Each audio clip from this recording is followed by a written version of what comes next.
अनुज गुप्ता जी 3 दिन तक अंडरग्राउंड रहे। वो कहाँ रहे वो समझ जाएंगे वीडियो देखकर, मैं उसका उल्लेख नहीं करूंगा यहाँ पर। और जब उनका परिवार मसूरी से लेकर देहरादून से लेकर विकास नगर तक माननीय मंत्री गणेश जोशी जी के पास गया और जब अनुज गुप्ता जी के गैर जमानती वारंट और कुर्की के ऑर्डर हो गए तो माननीय मंत्री जी ने उन्हें छुड़वाया। रेलवे की भूमि पर बड़ी छेड़छाड़ अनुज गुप्ता जी द्वारा की गई है, जड़ी पानी, और इसके लिए इसका गवाह सारे लोग। मैं निवेदन करूंगा कांग्रेस पार्टी को, अनुज गुप्ता को, कि अगर रेलवे की भूमि से कोई छेड़छाड़ करी है वो ठीक कर लें, क्योंकि गरीब आदमियों द्वारा वहां बहुत महंगे दर पर जमीनें खरीदकर जिनकी पावर ऑफ अटॉर्नी, जिनकी गिफ्ट डीड अनुज गुप्ता ने स्वयं अपने नाम अपनी फोटो लगाकर करी है। कि अनुज गुप्ता कमाते कहां से है पैसा? वो रैली में उन्होंने, मैंने सुना 18 लाख रुपए खर्च कर दिए सम्मेलन में, दिल्ली से लाकर यहाँ तक कुछ आला नेताओं को 10 लाख रुपए दिए कैश में। उसकी चर्चा पूरे बाजार में आज।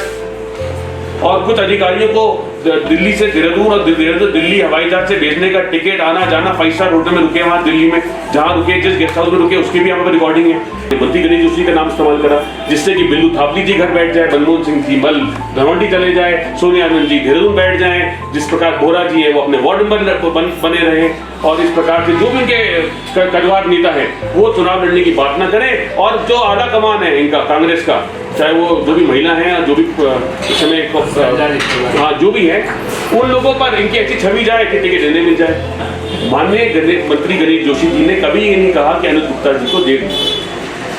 जब अनुज गुप्ता जी, आजकल क्या हुआ है कांग्रेस पार्टी में दौड़ है, दौड़ कैसी है?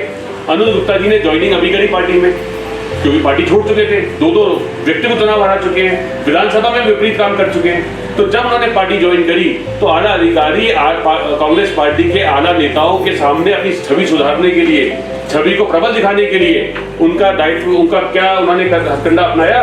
उन्होंने मीडिया से अपनी बात उठाई स्टार्ट करी, उन्होंने मंत्री को लूट लिया और जिसने मसूरी की परंपराओं पर धारदार वार करा। आज उस व्यक्ति में कांग्रेस पार्टी ने ऐसा क्या देखा कि कांग्रेस पार्टी में वो शामिल होते ही दूध का धुला हो गया? ये कहा 1000 से अधिक लोग ज्वाइन करेंगे, 1000 से अधिक नए लोग ज्वाइन कर रहे हैं। आप उस संगठन में आइए, उस मीटिंग में आइए, उस सम्मेलन का हाल ये था कि जब 11-12 बजे तक जब भीड़ नहीं जुड़ पाई तो हमारे नाम का भी इस्तेमाल करा गया, स्वयं मेरे नाम रजत अग्रवाल का नाम इस्तेमाल करके भीड़ को इकट्ठा करा गया। तो महिलाओं का बहुत ज्यादा प्रेम प्यार है हमारे साथ। अनुज गुप्ता ने कांग्रेस पार्टी के खिलाफ, मीर सिंह कंडारी के खिलाफ चुनाव लड़ा। उन्हें हराने में सबसे अहम भूमिका जो रही वो कांग्रेस पार्टी को हराने में अनुज गुप्ता की रही। दूसरे चुनाव में श्रीमती भंडारी जी लड़ी, रमेश भंडारी जी की धर्मपत्नी। जब वो लड़ी तो अनुज गुप्ता जी ने विपरीत में जाकर अपना कैंडिडेट उतारा और अपने कैंडिडेट को जिताने के लिए पूरा प्रयासरत रहा, जिसका कारण हुआ कि कांग्रेस पार्टी हार गई। कांग्रेस के थे कांग्रेसियों को दोबारा से कांग्रेसियों ने माला पहनाकर दोबारा से कांग्रेस में शामिल कर लिया। ये काफी रीति है।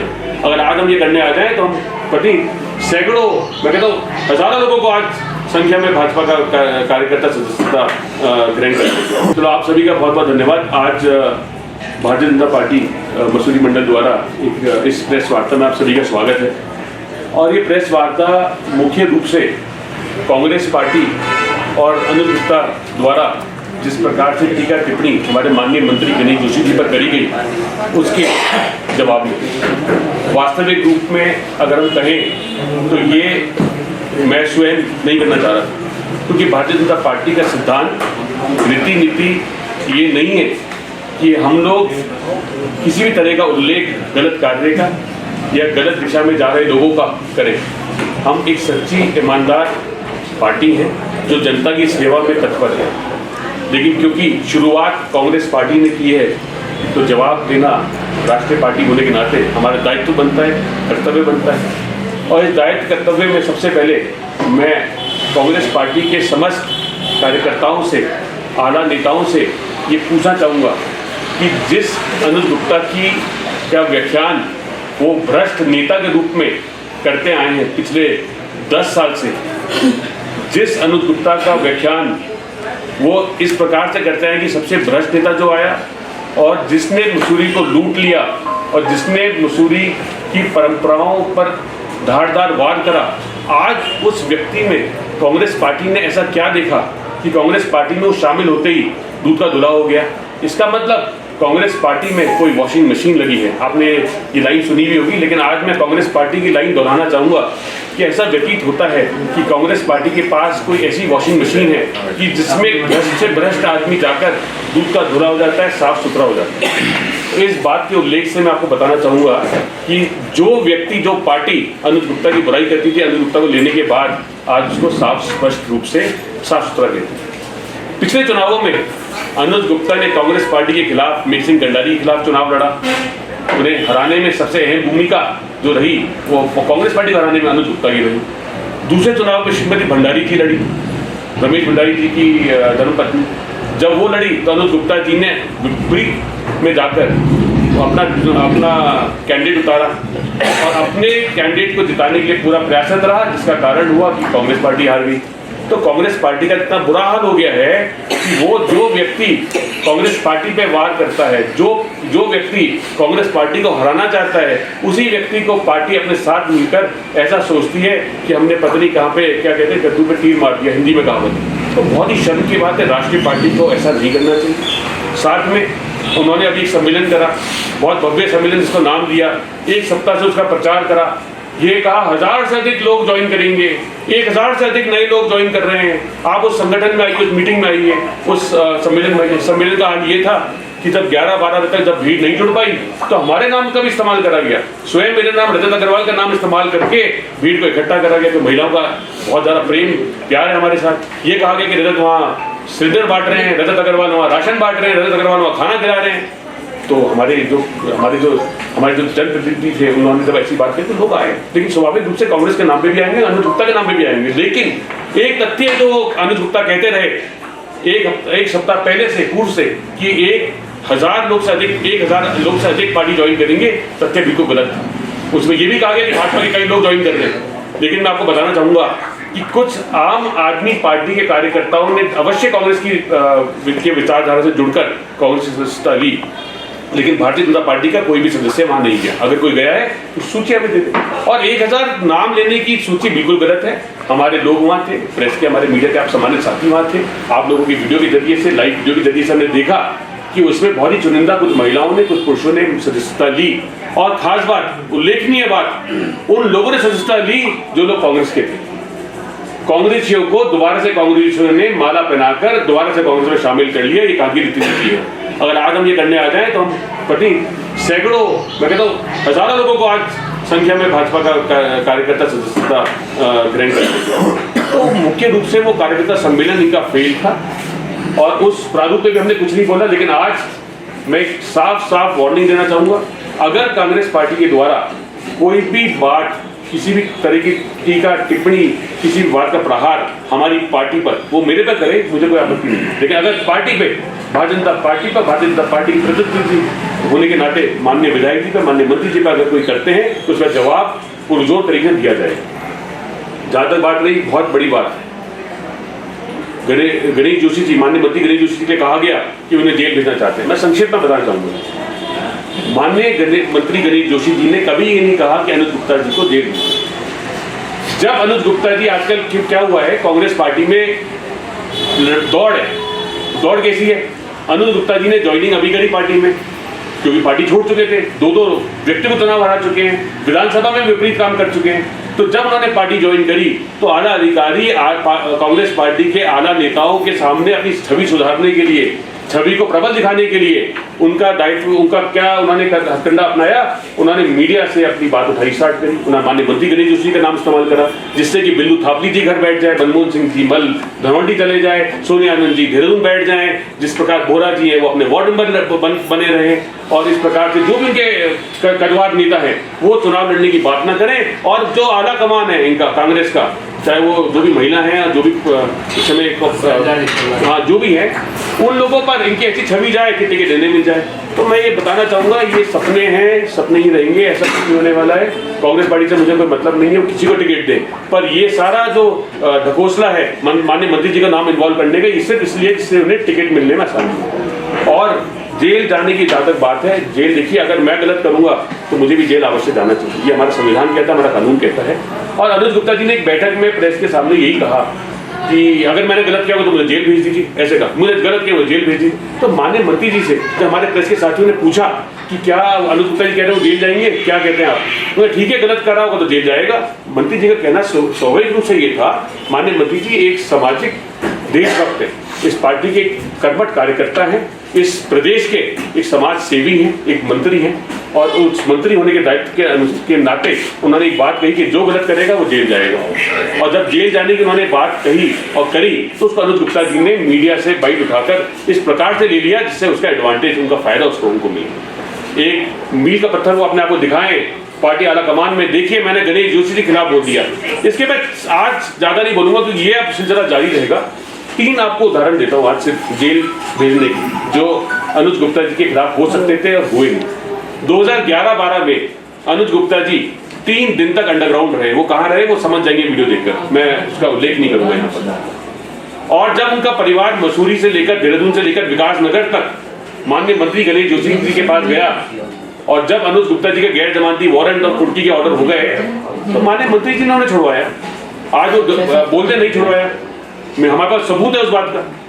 कैसे छुड़वाया, कैसे वो जाकर आला अधिकारी जाकर उसकी जमानत के कागज तैयार कराए, कैसे उस जमानत हल्की कराकर उनको आज उनको छुड़वाया। 3 दिन तक वो छुपे छुपे घूमे अनुज गुप्ता, जो आज कह रहे हैं जेल भेजना चाहते हैं। दूसरा, 5 साल अनुज गुप्ता जी ने बोर्ड में कार्य करा, भ्रष्ट कार्य करा। अब पूरा मसूरी इस बात का उल्लेख करता है कि वो भ्रष्टाचारी नेता है, भ्रष्टाचारी अध्यक्ष है, जिन्होंने भ्रष्टाचार के नए आयाम लिखे। लेकिन माननीय मंत्री जी ने कभी उस पर दखल नहीं करा, क्योंकि माननीय मंत्री जी दरिया दिल, वो जानते हैं, वो मानते हैं कि जो एक अध्यक्ष बना है उससे अगर कोई गलती त्रुटि हो गई, नया अध्यक्ष बना है, नया नव युवक है, लोगों ने गलती से बना दिया, दोबारा नहीं बनेगा। तो उस कारण कभी भी माननीय मंत्री ने 5 साल में कोई फाइल का रिकॉर्ड नहीं खुलवाया। इसका मैं आपको सबूत के साथ बताता हूँ। 23/12/2022 को पत्रांक संख्या 583 LBC 2022-23 के द्वारा शहरी विकास निदेशालय और शहरी विकास विभाग द्वारा एक इंक्वायरी सेटअप हुई, जांच हुई।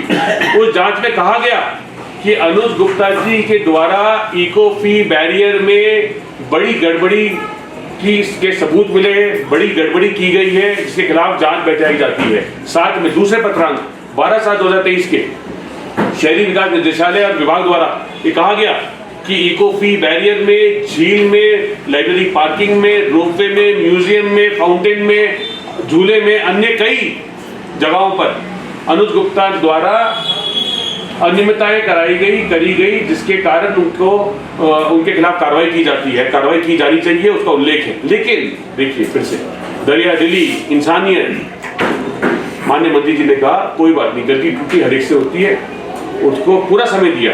कभी आप बता दीजिए माननीय मंत्री गणेश जोशी जी ने आकर उनके खिलाफ कोई टिप्पणी करी हो, किसी पार्टी के हमारे कार्यकर्ता ने, पूर्व अध्यक्षों ने, किसी कार्यकारिणी सदस्य ने ये कहा हो कि देखिए कागज है, उनके खिलाफ इंक्वायरी चल रही है, उनको जेल जाना चाहिए? नहीं, हमारा स्वभाव नहीं है। हम सकारात्मक सोच के लोग हैं, हम जनता सेवा में विश्वास करते हैं, हम जनमानस की सेवा में विश्वास करते हैं। और अनुज गुप्ता का कहना कि वो जेल भेजना चाहते हैं, कतई गलत, ये सिर्फ एक पब्लिसिटी स्टंट है। इसके साथ साथ जब कारण बताओ नोटिस आए तो माननीय मंत्री द्वारा कोई इस पर हस्तक्षेप नहीं करा गया। ये साफ दर्शाता है कि माननीय मंत्री गणेश जोशी जी की मंशा किसी को जेल भेजने की नहीं है, ये उन्हें उकसाया जा रहा है कांग्रेस पार्टी के आलाकमान नेताओं को खुश करने के लिए। अंत में ज्यादा नहीं करूंगा क्योंकि बातें बहुत हैं, और आज जब पुराने पर्चे निकाले तो एक बड़ा गट्ठा, इतना कम से कम इतना मोटा गट्ठा आज तैयार है अनुज गुप्ता जी के 5 साल कार्यकाल का, जिसे फिर से, क्योंकि हमारी सकारात्मक पार्टी है, हम जनता सेवा में विश्वास करते हैं, हम समय बर्बाद नहीं करेंगे। वो अगर आवश्यकता पड़ेगी तो करेंगे, नहीं तो नहीं करेंगे। लेकिन 2-3 बिंदुओं पर आपकी बात और उजागर करना चाहूंगा।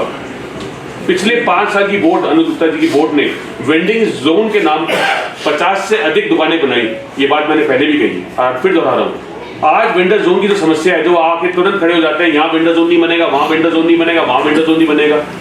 कारण ये है कि वो जानते हैं कि वो वेंडर्स को चाहते ही नहीं वो बैठे, कि अगर वो बैठ गए तो वो समझ जाएंगे कि उनका हित कौन चाहता है। और अनुज गुप्ता ने 5 साल जिन वेंडर्स को गुमराह करके रखा, 50 से अधिक लोगों को दुकानें आवंटन करी, चाहे वो व्यापारी वर्ग को करी, चाहे वो ठेकेदार लॉबी को करी, चाहे वो किसी व्यवसायिक व्यक्ति को करी, चाहे वो उन व्यक्तियों को करी जिन पर दुकानें ऑलरेडी थी, जिन दुकानें पहले से थी, लेकिन उनको दोबारा से आवंटन करा। लेकिन किसी गरीब पटरी वाले को दुकान आवंटित नहीं करी।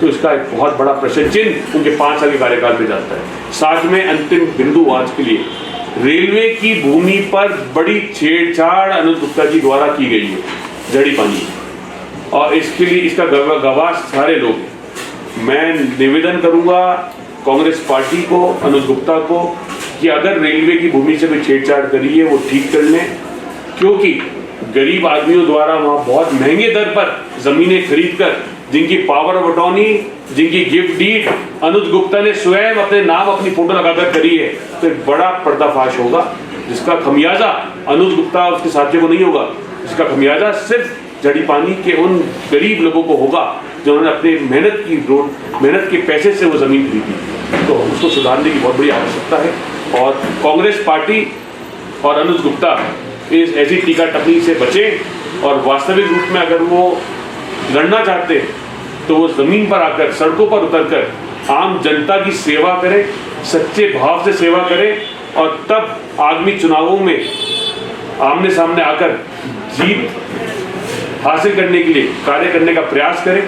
तब जनता उनको जवाब देगी, जब जनता भारी मतों से माननीय मंत्री गणेश जोशी जी को एक बार फिर से मसूरी में विधानसभा में विधायक बनाकर मंत्री के रूप में भेजेगी, और उत्तराखंड प्रदेश में भारतीय जनता पार्टी की सरकार, माननीय मुख्यमंत्री पुष्कर सिंह धामी जी के नेतृत्व में सरकार बनेगी, एक परचम लहराएगी, तो असली जीत हमारी तब होगी। बहुत बहुत धन्यवाद। सर, उनका एक आरोप था कि जो बीजेपी है यहाँ पर एक तरह से वसूली रैकेट चला रही है, जो आए दिन बीजेपी कार्यक्रम करती है उसकी फंडिंग होटल एंड दुकान वालों से करी जाती है।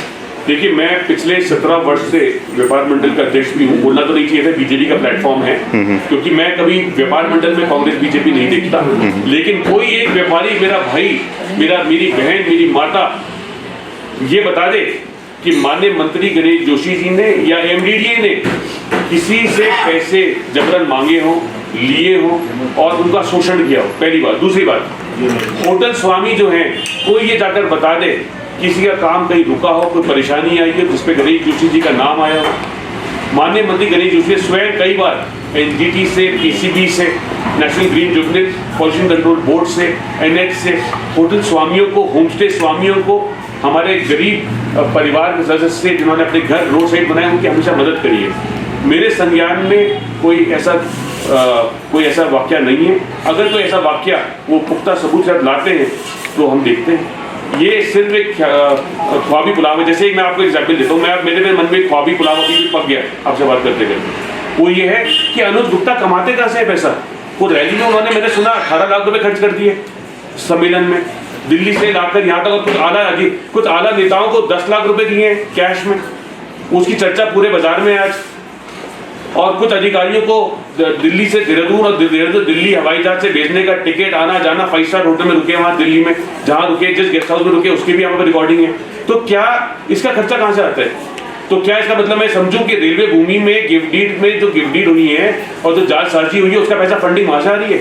तो मेरा भी ख्याली बुरा है। देखिए, मैं फिर से कहना चाह रहा हूँ, मेरा कोई लांछन अनुज गुप्ता के उनके आय स्रोत पर नहीं है, पर अगर वो ऐसे आय स्रोत की बात करें तो मैं भी पूछना चाहता हूँ कि आय स्रोत क्या है, कौन सा होटल उनके नाम है, कौन सी दुकान उनके नाम है। हम मेहनत करते हैं, सुबह 3 घंटे हम चाहे जो हो जाए दिनचर्या, दुकान भी जाते हैं, होटलों भी जाते हैं, काम भी करते हैं, झगड़े भी करते हैं, काम भी करते हैं। तो काम करें, मेहनत करें, व्यापारी वर्ग हैं हम लोग सब।